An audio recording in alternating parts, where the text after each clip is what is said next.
Hi friends, welcome to Vinnu's kitchen. ഇന്നത്തെ video Kerala sadya style പരിപ്പ് കറിയാണ്. ഇതിന് വേണ്ടിയിട്ട് ഞാനിവിടെ പച്ചപ്പയറാണ് എടുത്തേക്കുന്നത്. നമുക്ക് രണ്ട് രീതിയിൽ സദ്യ സ്റ്റൈൽ പരിപ്പ് കറി വയ്ക്കാം. ഒന്ന് പരിപ്പ് കറി തൊലിയോട് കൂടിയുള്ള പരിപ്പ് കറി വെച്ചിട്ടും ചെയ്യാം. അതല്ല, തൊലി ഇല്ലാത്ത പരിപ്പ് നമുക്ക് ഷോപ്പിൽ നിന്ന് വാങ്ങാൻ കിട്ടും. അതാണെങ്കിൽ നമുക്ക് പെട്ടെന്ന് ചെയ്തെടുക്കാം, വലിയ ജോലിയൊന്നും വരത്തില്ല.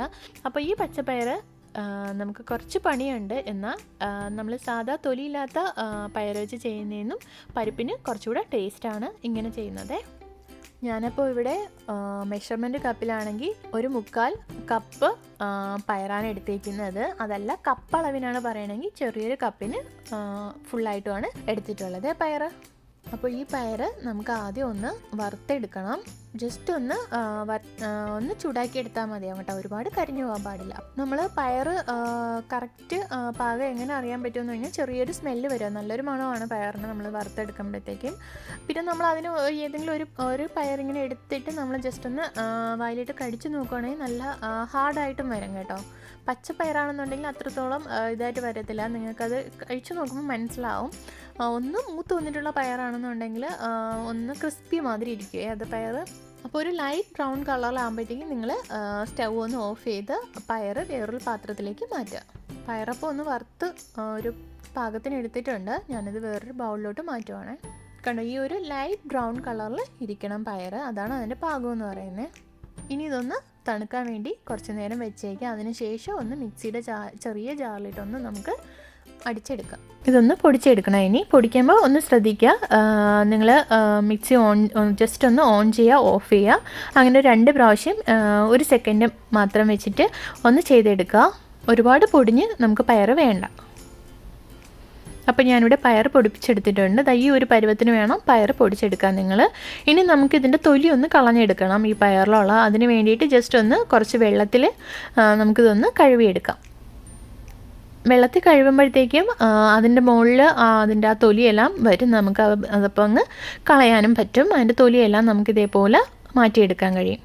ഇതിപ്പം നിങ്ങളുടെ കയ്യിൽ എന്തെങ്കിലും മുറം മാതിരി എന്തെങ്കിലും ഉണ്ടെന്നുണ്ടെങ്കിൽ നിങ്ങൾ അങ്ങനെ ഒന്ന് പാറ്റിയെടുത്താൽ മതിയാവും. അപ്പോഴത്തേക്കും അതിൻ്റെ തൊലിയെല്ലാം പോയി കിട്ടും. എൻ്റെ കയ്യിൽ അങ്ങനെ മുറോ അങ്ങനെ ഒന്നുമില്ല, അതുകൊണ്ടാണ് ഞാൻ ഈ വെള്ളം ഒഴിച്ചിട്ട് ഇതിൻ്റെ തൊലി കളഞ്ഞത്. ഇതിൻ്റെ തൊലിയെല്ലാം ഒന്ന് കളഞ്ഞതിന് ശേഷം ഇതൊന്ന് അരിച്ചെടുക്കണം. അരിക്കുന്നത് എന്തിനാണെന്ന് വെച്ച് കഴിഞ്ഞാൽ ചിലപ്പോൾ പയറിലൊക്കെ കല്ലൊക്കെ കാണാൻ ചാൻസ് ഉണ്ട്. അപ്പോൾ അതൊന്ന് റിമൂവായി കിട്ടാൻ വേണ്ടിയിട്ടാണ് നമ്മളിങ്ങനെ ഒന്ന് അരിച്ചെടുക്കുന്നത്. ജസ്റ്റ് അങ്ങോട്ടും ഇങ്ങോട്ടും 2 പാത്രം വെച്ചിട്ട് കുറേശ്ശെ ആഡ് ചെയ്ത് വെള്ളം ആഡ് ചെയ്ത് ഇതേപോലെ ഒന്ന് അരിച്ചെടുത്താൽ മതി. ലാസ്റ്റ് വരുന്ന പോർഷൻ നമ്മളങ്ങ് കളയുക. ഇനി ഈ പയർ ഒന്ന് ഞാൻ കുക്കറിലോട്ട് മാറ്റിയിട്ടുണ്ട്. ഇനി ഇതിലേക്ക് കുറച്ച് വെള്ളം ആഡ് ചെയ്യുക. 2 കപ്പ് വെള്ളമാണ് ഞാനിത് വേവിക്കാൻ വേണ്ടി ആഡ് ചെയ്തിട്ടുള്ളത്. ഇനി ഇതിലേക്ക് കുറച്ച് ചെറിയ ഉള്ളി ആഡ് ചെയ്ത് കൊടുക്കുക. ഒരു മീഡിയം സൈസ് ഒരു ഉള്ളി മതിയാവും. 2 പച്ചമുളകും കൂടെ ആഡ് ചെയ്ത് 1/2 ടീസ്പൂൺ ഓയിലും കൂടെ ആഡ് ചെയ്യുക. ആഡ് ചെയ്യുന്നത് പരിപ്പ് നമ്മൾ വിസിൽ കേൾക്കുമ്പോഴത്തേക്കും ഓവർഫ്ലോ ആവാതിരിക്കാൻ വേണ്ടിയിട്ടാണ്.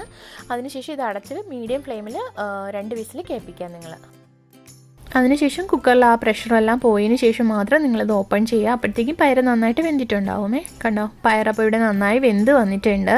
ഇനി ഇതിലേക്ക് വേണ്ടത് തേങ്ങയാണ്. ഞാനിവിടെ 1/2 കപ്പ് തേങ്ങ എടുത്തിട്ടുണ്ട് കേട്ടോ. അതിലേക്ക് ലേശം വെള്ളം കൂടെ ഒഴിച്ചിട്ട് ഒന്ന് അരച്ചെടുക്കണം. അപ്പോൾ വെള്ളം ഒരുപാട് കൂടി പോകരുത്, കുറച്ച് വെള്ളം ആഡ് ചെയ്തേക്കാം.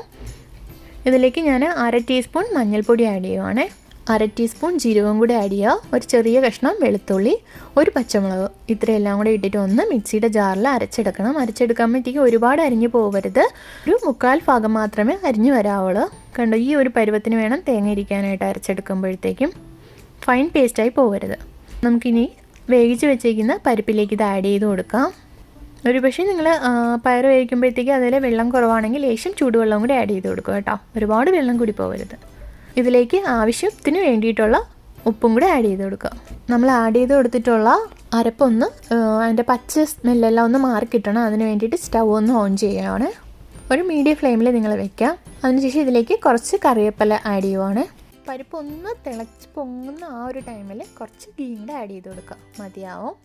സാധാരണ എല്ലാവരും ചെയ്യുന്നത് ഒന്ന് പൊങ്ങി തിളയ്ക്കുന്ന തിളയ്ക്കാറായെന്ന് അറിയുമ്പോഴത്തേക്കും സ്റ്റൗ ഓഫ് ചെയ്ത് പരിപ്പ് മാറ്റി വയ്ക്കുകയാണ് ചെയ്യാറ്. ബട്ട് ചിലയിടത്ത് പരിപ്പ് ഒന്ന് നന്നായിട്ട് തിളപ്പിച്ചെടുക്കുന്നവരുണ്ട് കേട്ടോ. അങ്ങനെ തിളപ്പിക്കുമ്പോഴത്തെ പ്രത്യേകത എന്താണെന്ന് വെച്ചാൽ പരിപ്പ് കുറച്ച് നേരം കൂടുതലായിട്ട് ഇരിക്കാൻ വേണ്ടിയിട്ടാണ് അങ്ങനെ നമ്മൾ ഒരുപാട് അങ്ങ് തിളപ്പിച്ചെടുക്കുന്നത്. അങ്ങനെയുള്ള പരിപ്പാണെന്നുണ്ടെങ്കിൽ പെട്ടെന്ന് ചളിച്ച് പോകത്തില്ല, ചീത്തയായി പോകത്തില്ല. ഈ ഒരു ഫോമിൽ നമുക്ക് കിട്ടും. ലാസ്റ്റ് നമ്മൾ തോടോട് കൂടിയുള്ള പയർ വെച്ചിട്ട് പരിപ്പ് കറി വെക്കുകയാണെങ്കിൽ ഇപ്പം നിങ്ങളും ഇനി വീട്ടിലെ പരിപ്പ് വെക്കുമ്പോഴത്തേക്കും ഇതുപോലെ ഒന്ന് പരിപ്പ് കറി വെച്ച് നോക്കുക. നിങ്ങൾക്ക് ഈ ഒരു വീഡിയോ ഇഷ്ടപ്പെട്ടുവെങ്കിൽ ലൈക്ക് ചെയ്യുക, ഷെയർ ചെയ്യുക, സബ്സ്ക്രൈബ് ചെയ്യുക, താഴെ കമൻറ്റ്സ് എന്തെങ്കിലും ആഡ് ചെയ്തേക്കുക. So thanks for watching.